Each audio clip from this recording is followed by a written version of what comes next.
Hi friends, welcome to Geetha's world. இன்றைக்கி இந்த ஆரி work blouse தான் எப்படி கட்டிங் அண்ட் ஸ்டிச்சிங்ன்றதை பார்க்க போகிறோம். வாங்க வீடியோக்குள்ளே போகலாம். இது 32க்கான ப்ளவுஸ் தான்.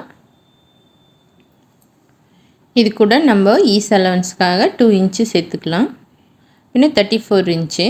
34 4 டிவைட் பண்ணோம்னா நமக்கு வர ஆன்சரை வச்சு நம்ம ப்ளவுஸு கட் பண்ணுவோம். 4 டிவைட் பண்ணிட்டோம்னா எவ்வளோ ஆன்சர் வருதுன்னு சொல்லிட்டு பார்ப்போம். 8.5 வருது. இது கூட 1.5 இன்ச்சு நம்ம சீம் அலவன்ஸ் சேர்த்துட்டு ப்ளவுஸு கட் பண்ணலாம். எப்போவும் லைனிங்கு கட் பண்ணலாம். கரைப்பகுதி நமக்கு ஆப்போசிட்டில் இருக்கிற மாதிரி தான் எப்போவுமே போடணும். கிளாத்து லைனிங்கும் சரி, மெயின் கிளாத்தும் சரி, இந்த மாதிரி போட்டால் தான் நமக்கு கரெக்டாக வரும். ப்ளவுஸோட full length 13.5 inch. 1/2 inch seam அலவன்ஸ்க்காக சேர்த்து 14 இன்ச்சில் நான் மார்க் பண்ணுறேன்.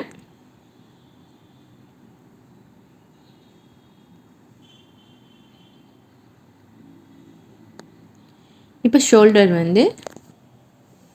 நம்ம 5.25 வைக்கலாம். ஏன்னா சின்ன சைஸ் ப்ளவுஸ் இல்லையா, 5.25 போதும். பின்ன ரெடி ஷோல்டர் 3 இன்ச் வைக்கிறேன். அதில் இந்த சைடு 1/2 இன்ச்சு, இந்த சைடு 1/4 இன்ச் போச்சுன்னா நமக்கு பேலன்ஸ் தான் கிடைக்கும். 2.25 இன்ச் கிடைக்கும். 3/4 இன்ச்சு கட் ஆயிடுச்சுன்னா. இப்போ பேக் நெக் இது நான் ஆரி ஒர்க் போட்டிருக்கேன், அதனால் நம்ம அந்த சைஸ் தான் நம்ம தைக்க போகிறோம். இது உங்களுக்காக நான் வரைஞ்சி தான் காட்டுறேன். சேம் இதே மெத்தடில் தான் நான் மெயின் கிளாத்தில் ட்ராயிங் பண்ணி நான் ஆரி ஒர்க் போட்டிருக்கேன். மேலே விட கீழே நெக் அகலமாக வர்றதுக்காக நான் 3/4 இன்ச் கிட்ட, 3/4 இன்ச் இல்லை, அதை விட கொஞ்சம் கம்மியாக 1 பாயிண்ட் கம்மி பண்ணி நான் வச்சு கீழே ப்ராட் பண்ணியிருக்கேன். ஆம் ஹோல் 5.5 வச்சு ஃபஸ்ட்டு ஆம் ஹோல் வரைஞ்சி செக் பண்ணி பார்க்கலாம். ப்ளவுஸுக்கு முக்கியமாக இந்த ஆம் ஹோல் ரவுண்ட் நம்ம செக் பண்ணணும். 8.5 வச்சிடலாம். பின்ன 1.5 இன்ச்சு சீம் அலவன்ஸ். இப்போது இந்த சைடும் ஆஃப் எடுத்துக்கலாம். பின்ன இந்த சைடும் ஆஃப் எடுத்துக்கலாம். இது ஈஸியாக ஆம் ஹோல் ட்ராயிங் பண்ணுறதுக்கு ஒரு ஈஸி மெத்தடு. ஜஸ்ட்டு ஸ்கேல் இல்லாட்டியும் நம்ம கையிலே கூட ட்ராயிங் பண்ணிக்கலாம். இப்போது ஆம் ஹோல் ரவுண்ட் இந்த சைஸ்க்கு 15 இன்ச் வரணும். நமக்கு ஆஃப் 7.5 வரணும். வருதான்னு சொல்லி நம்ம செக் பண்ணி பார்க்கலாம். பார்த்தீங்கன்னா 7 இன்ச் தான் வருது. 7.5 நமக்கு வேணும். அதனால் ஜஸ்ட்டு ஒரு 1/2 இன்ச்சு கீழே இறக்கி நம்ம மறுபடியும் ட்ராயிங் பண்ணிவிட்டு அளந்து பார்ப்போம். வரைஞ்சாச்சு. இப்போ அளந்து பார்க்கலாம். 7.5 நமக்கு பர்ஃபெக்டாக கிடைக்குது.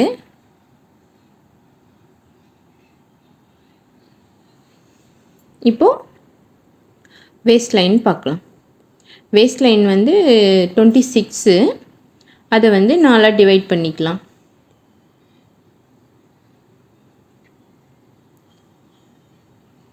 டிவைட் பண்ணோம்னா நமக்கு வர ஆன்சரை மார்க் பண்ணிக்கலாம். 6 நம்ம வர ஆன்சர் மார்க் பண்ணிவிட்டு 1/2 இன்ச்சு டாட்டுக்காக விட்டுட்டு 1.5 இன்ச்சு சீம் அலவன்ஸ்க்காக விட்டுட்டு மார்க் பண்ணிடலாம்.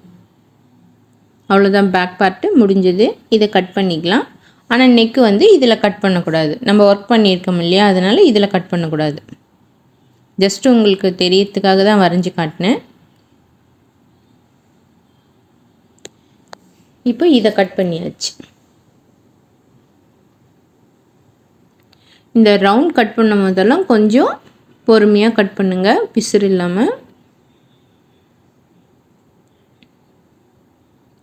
எங்கெங்கே நாச்சஸ் போடணுமோ நாச்சஸ் போட்டுக்கலாம். கீழே இது ஃபோல்ட் பண்ணுறது நமக்கு லைன் தெரியறதுக்காக ஃபோல்ட் பண்ணி நல்லா கையிலே தேய்ச்சி விட்டுருங்க. இப்போ பேக் பார்ட்டு கம்ப்ளீட் ஆச்சு. இப்போ ஃப்ரண்ட் பார்ட்டு கட் பண்ணுறது பார்க்கலாம்.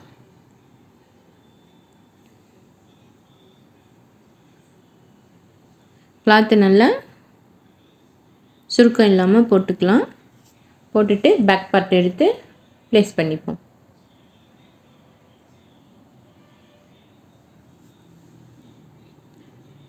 பேக் பார்ட்டை ஃபுல்லாக அப்படியே ட்ரேஸ் பண்ணிக்கலாம். எங்கெங்கே நாச்சஸ் இருக்கோ அதையும் மார்க் பண்ணிப்போம்.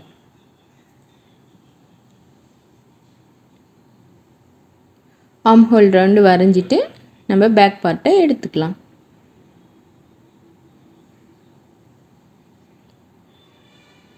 எடுத்துட்டு ஆர்ம் ஹோல் ரவுண்டு வந்து ஜஸ்ட் ஒரு 1/4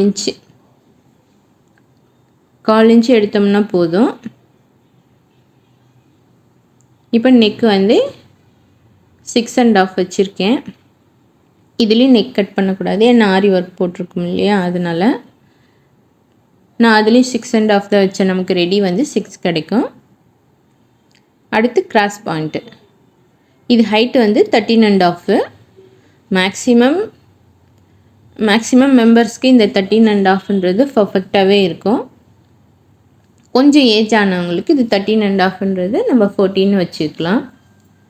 இது ஸ்ட்ரெயிட்டாக லைன் பண்ணிடலாம். கொக்கி பக்கம் வந்து 1.5 இன்ச் மார்க் பண்ணிக்கோங்க.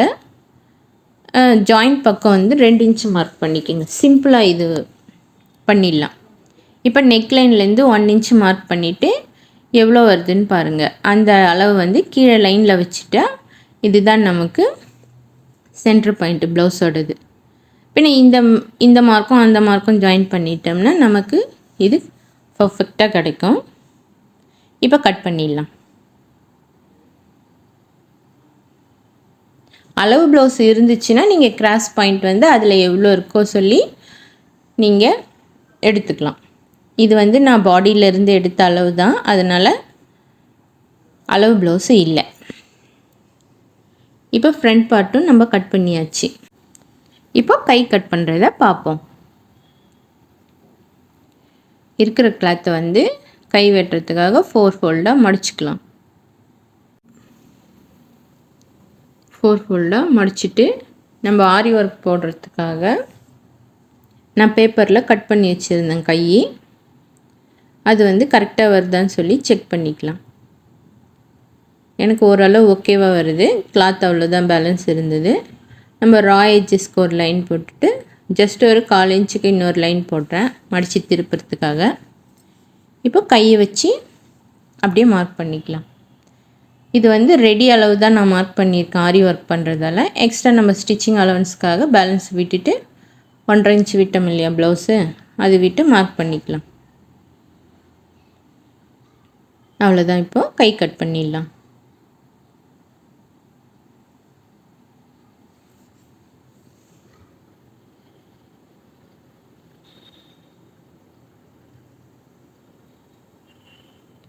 இது கை கட் பண்ணியாச்சு.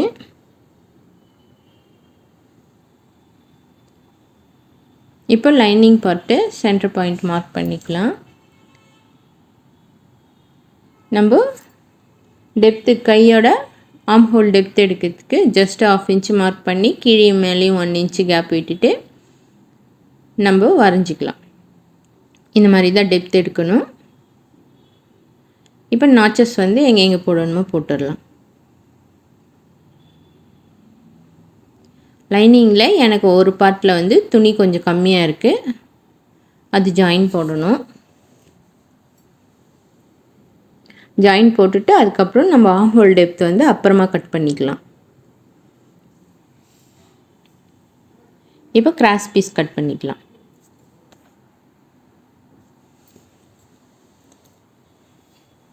இது 2 பீஸ் இதில் இருக்குது இந்த லைனிங்கில். நீங்கள் சேம் கலரில் கிடச்சா இன்னும் 2 பீஸ் கூட எடுத்துக்கலாம். ஏன்னா நம்ம 4 பீஸாக திக்காக இருக்கும். அப்போ தான் கிராஸ் பீஸ் வந்து நல்லா திக்காக இருந்துச்சுன்னா ப்ளவுஸ் வந்து நல்லா சீட் ஆகும் நம்ம பாடியில், அதுக்காக சொன்னேன். அடுத்து ஊக்கண்டைக்காக இதுவும் பீஸ் கட் பண்ணியாச்சு. இப்போ கைக்கு ஒரு சின்ன ஜாயிண்ட்டுக்கும் பீஸ் கட் பண்ணியாச்சு. இதுவும் கரெக்டாக இருக்கும். இப்போ கட்டிங் வேலை லைனிங் பார்ட்டில் கம்ப்ளீட் ஆச்சு. இப்போ நம்ம மெயின் பீஸு கட் பண்ணுறத பார்க்கலாம். இப்போ ஒர்க் போட்ட ப்ளவுஸ் பீஸ் எடுத்துக்கலாம். ஃபுல்லாக கம்ப்ளீட்டாக விரிச்சிக்கலாம். அப்போ நமக்கு வந்து ஈஸியாக இருக்கும். இப்போ சென்டர் பாயிண்ட்டு மார்க் பண்ணிக்கலாம். இப்போ ஆரி ஒர்க் எவ்வளோ போட்டிருக்காங்கன்னு பார்த்தோன்னா நான் 5.25 தான் வச்சுருக்கேன். அந்த 5.25 2ஆக பிரிச்சுக்கலாம். சென்டர் பாயிண்ட்டு அப்போ நமக்கு ஈஸியாக கிடச்சிடும். இப்போ இதை வந்து ஒரு லைன் மார்க் பண்ணிக்கலாம். அந்த லைனை அப்படியே கீழே வரைக்கும் போட்டுப்போம்.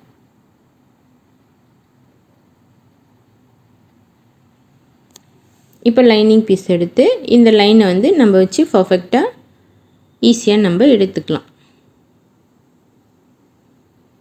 கரெக்டாக மேலே வந்து ஷோல்டர் நான் 1/2 இன்ச்சு விட்டுட்டு தான் போட்டிருக்கேன். அது வந்து கரெக்டாக சீட் ஆகுதான்னு பாருங்கள். பர்ஃபெக்டாக சீட் ஆகுது பாருங்கள். இப்போ வச்சாச்சு. ஃபுல்லாக வந்து இதை அப்படியே வந்து பின் பண்ணிடலாம்.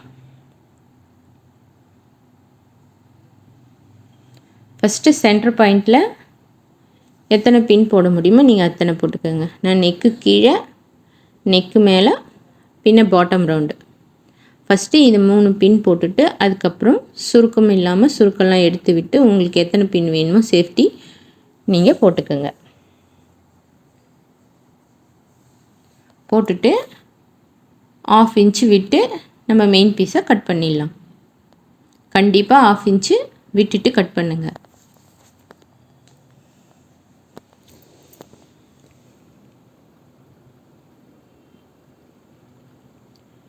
இப்போ பேக் பார்ட்டு கட் பண்ணியாச்சு.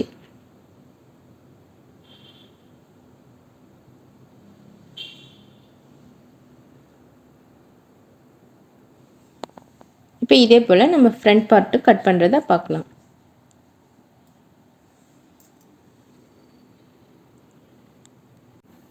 ஃப்ரண்ட் பார்ட்டு கட் பண்ணும்போது ரைட் எது ராங், அதாவது லெஃப்ட் எது ரைட் எதுன்றது வந்து கரெக்டாக பார்த்து ப்ளேஸ் பண்ணணும். இதில் தான் வந்து நிறைய மிஸ்டேக் ஆகிடும். அதனால் நெக்கு வந்து போட்டு கட் பண்ணும்போது ஜாக்கிரதையாக கட் பண்ணணும். ஒரு தடவைக்கு 2 தடவை செக் பண்ணிவிட்டு கட் பண்ணுங்கள். இதுவும் நான் சேம் அதே 6.5 நெக்கு தான் வச்சேன் இல்லையா, அதனால் இதுவும் பர்ஃபெக்டாக எனக்கு இருக்குது. இதுலேயும் சேம் அதே மாதிரி ஃபுல்லாக பின் பண்ணிவிட்டு 1/2 இன்ச் எக்ஸ்ட்ரா விட்டு கட் பண்ணிக்கலாம். இதுலேயும் நெக்கு கட் பண்ணக்கூடாது. ரைட் சைடு போட்டாச்சு, லெஃப்ட் சைடு அந்த பக்கம் போட்டு அதையும் பின் பண்ணி கட் பண்ணிக்கலாம். நெக்கு மட்டும் பார்த்து கவனமாக போட்டு கட் பண்ணிக்கணும். இப்போ ஸ்டிச்சிங்க்கு போகலாம். இப்போ ஃபுல்லாக பின் பண்ணியிருக்கோம் இல்லையா, இப்போ வந்து ப்ளவுஸோட ராங் சைடு எடுத்துக்கலாம். நம்ம ஒர்க் பண்ணது நமக்கு தெரியும். இப்போ வந்து இந்த ஜரி த்ரெட்டில் போட்டிருக்கோம் இல்லையா, அது கிட்ட நல்லா எவ்வளோ உங்களால் ஒட்டி ஸ்டிச் போட முடியுமோ அவ்வளோ ஒட்டி ஸ்டிச் போட்டுக்கோங்க. தட்டி விட்டு போடுங்க. கொஞ்சம் பொறுமையாக மிஷினை மூவ் பண்ண விடுங்க. அப்போ வந்து நமக்கு ஸ்டிச் வந்து பர்ஃபெக்டாக நம்மளால் மூவ் பண்ணி கொண்டு வர முடியும். பாருங்கள், நான் தட்டி கொடுக்கேன் இல்லையா, இதே மாதிரி தட்டுங்க. அப்போ சுருக்கம் வந்து நமக்கு எங்கேயும் வராது. இந்த வளைவு திரும்புகிற இடத்துல ஒண்டி நல்லா இந்த மாதிரி தட்டி கொடுத்துட்டு நான் கை எப்படி பிடிக்கிறேன்னு பாருங்கள். இந்த மாதிரி பிடிச்சிக்கோங்க. பிடிச்சிட்டு அந்த நெக்கு எந்த ஷேப்பில் இருக்கோ அந்த ஷேப்பில் பொறுமையாக ப்ளவுஸை மூவ் பண்ணுங்கள். அப்போ நெக்கு வந்து பர்ஃபெக்டாக நமக்கு கிடச்சிடும். இதே மாதிரி நெக்கு ஃபுல்லாக ஃபினிஷ் பண்ணிவிடும். நெக்கு அந்த பெண்டு திரும்புகிற இடம் வண்டி கொஞ்சம் ஜாக்கிரதையாக தைக்கணும். இப்போ இங்கே ஒரு நாட்டு இருக்குது ஜரி த்ரெட்டு, அது வந்து வெளியே எடுத்து விட்டுருங்க. ஏன்னா அது நீடியில் மாட்டிக்கிச்சுன்னா ஸ்டிச் விழாது. இந்த மாதிரி த்ரெட்டில் நாட்டு இருந்துச்சுன்னா எடுத்து விட்டுட்டு ஸ்டிச் பண்ணிக்கோங்க.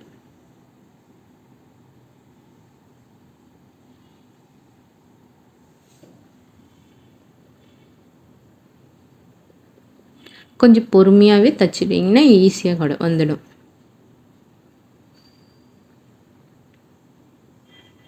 இப்போ ஸ்டிச் போட்டாச்சு.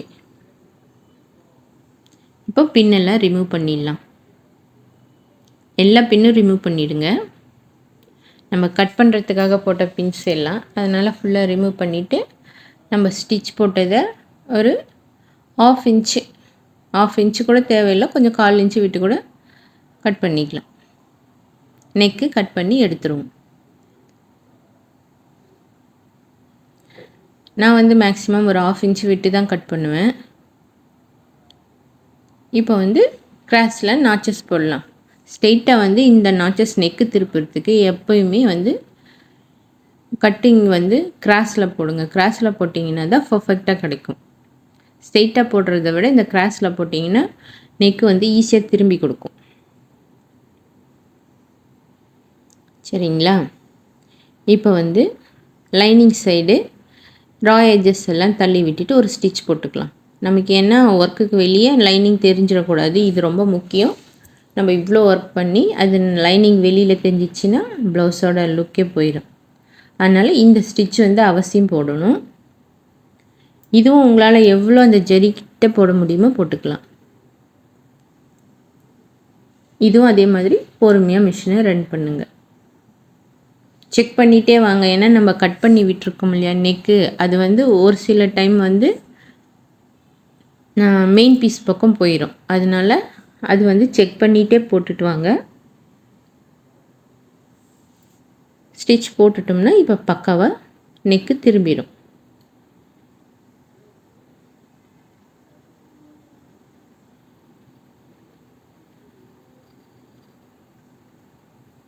இது ஒர்க் இருக்கிறதால நம்மளால் அந்த அளவு அயன் பண்ண முடியாது, கையிலே தேய்ச்சி விட்டுருங்க.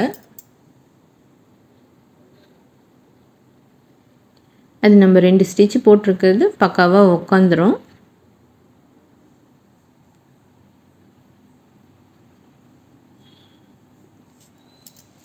இப்போ வந்து இந்த ஜரி த்ரெட்டுக்கு வெளியே வேணும்னாலும் ஒரு ஸ்டிச் போடலாம், இல்லை ஜரி த்ரெட்டு மேலேயே ஒரு ஸ்டிச் போடுறது இருந்தாலும் போடலாம். ஜரி த்ரெட் மேலேயே போடுறீங்கன்னா கோல்டு கலர் நூல் போட்டுக்கோங்க. நான் ஜரியை விட்டு கொஞ்சம் வெளியில் தான் ஸ்டிச் போட போகிறேன், 2 லைனுக்கு தாண்டி. அதனால் நான் ப்ளவுஸ் கலர் நூலே போடுறேன். ஸ்டோன்ஸ் எனக்கு சுகர் பீட்ஸ் எதுவும் இல்லாததால் என்னால் அங்கே போட முடியுது. சுகர் பீடெல்லாம் இருந்தால் அங்கே ஸ்டிச் போட முடியாது, ஜரி த்ரெட் மேலே தான் போட்டாக்கணும். சரிங்களா? இது ஸ்டோன்ஸ் வரும்போதெல்லாம் மிஷினை பார்த்து ரன் பண்ணுங்கள்.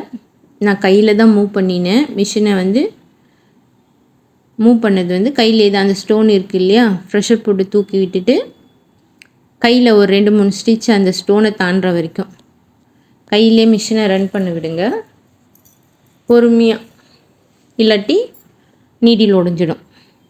நீடிலும் உடஞ்சிடும், ஒர்க்கும் வந்து வேஸ்ட் ஆகிடும்.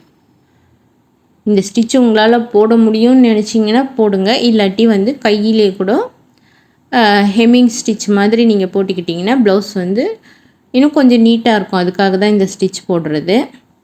உங்களால் முடிஞ்சால் போடுங்க, இல்லாட்டி இதை வந்து நீங்கள் உங்களுக்கு ஆப்ஷனல் தான் விட்டுடலாம். எனக்கு இந்த ஸ்டோன் வரைக்கும் தான் போட முடிஞ்சது என்னாலையும். அதை தாண்டி என்னாலையும் போட முடியல, எல்லாம் ஒர்க் வந்து ரொம்ப கிட்டக்க இருந்தது. அதனால் நான் இதை வந்து இதே இடத்துல ரஃப் அடிச்சுட்டு முடிச்சிட்டேன். சேம் அதே மாதிரி ஆப்போசிட் சைடும் இப்போ எங்கே விடுறோமோ அதே இடத்துலேருந்து ஸ்டார்ட் பண்ணி ஸ்டிச் போட்டேன். இந்த ஸ்டிச்சு இது என்ன சொல்ல, படிமான தையல். சரிங்களா? மேக்ஸிமம் ஒர்க்குக்கு வெளியில் தான் ஸ்டிச் போடுவாங்க ஒவ்வொருத்தர். நான் வந்து இது சுகர் பீட் லைன் எல்லாம் இல்லாததால் இந்த இடத்துல ஸ்டிச் பண்ணுறேன். அவ்வளோதான். இதோட என்னால் மூவ் பண்ண முடியல, எடுத்துடலாம்.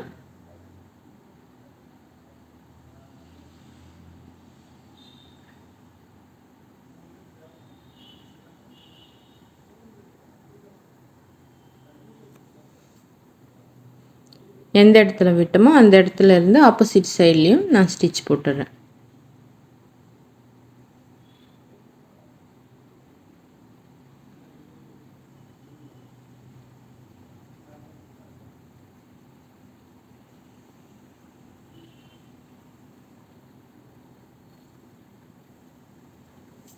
இந்த ஸ்டோன் இருக்குது பாருங்கள், ஸ்டோன் இருக்கும்போது ஃபுட்டை தூக்கி விட்டுட்டு தான் போடணும், இல்லாட்டி ஒர்க்கு வீணாயிடும். பாருங்கள், நான் கீழே மடித்து தைச்சிட்டேன். நான் எப்போவும் இங்கே வந்து 2 ஸ்டிச் போடுவேன். டாட் பிடிச்சாச்சு. ஸ்டிச் இந்த சைடும் போட்டுட்டேன். பாருங்கள், இங்கேருந்து தான் ஸ்டார்ட் பண்ணியிருக்கேன். அதே மாதிரி இங்கே வந்து நம்ம எண்டு பண்ணோம். இந்த நடுவில் கொஞ்சம் இடம் வந்து ஸ்டிச் போடலை. சேம் இதே மாதிரி தான் ஃப்ரண்ட் நெக்கும் அடித்து திருப்பணும். இப்போ எப்படி இந்த நெக் பண்ணணும், சேம் அதே தான்.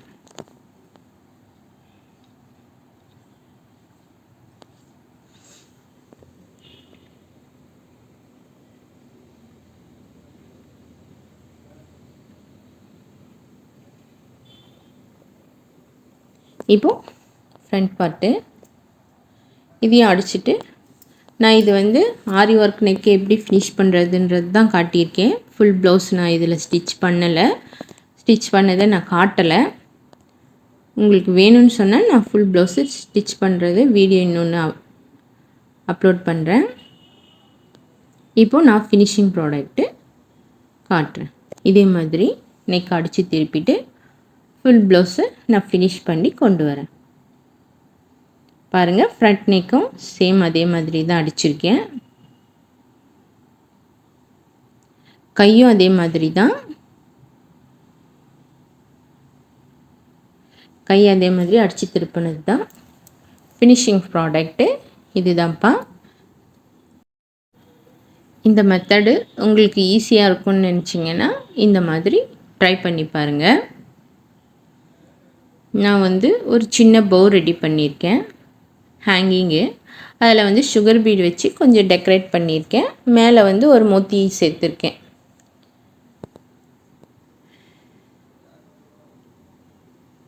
கையும் சேம் ஒர்க்கு தான். கை பார்டர் இருக்கிறதால பார்டருக்கு மேலே நான் போட்டிருக்கேன். இதுவும் அதே மாதிரி அடித்து திருப்பந்து தான். அவ்வளோதான்ப்பா. எனக்கு தெரிஞ்ச ஈஸி மெத்தடில் நான் ஆரி நெக்கு எப்படி ஃபினிஷ் பண்ணுறதுன்னு சொல்லியிருக்கேன். இது உங்களுக்கும் பிடிச்சிருக்குன்னு நம்புகிறேன். பிடிச்சிருந்தா லைக் பண்ணுங்கள், ஷேர் பண்ணுங்கள், கமெண்ட் பண்ணுங்கள். என் சேனலை ப்ளீஸ் சப்ஸ்கிரைப் பண்ணுங்கள். இதுவரையும் பொறுமையாக பார்த்ததுக்கு தேங்க்ஸ் ஃப்ரெண்ட்ஸ்.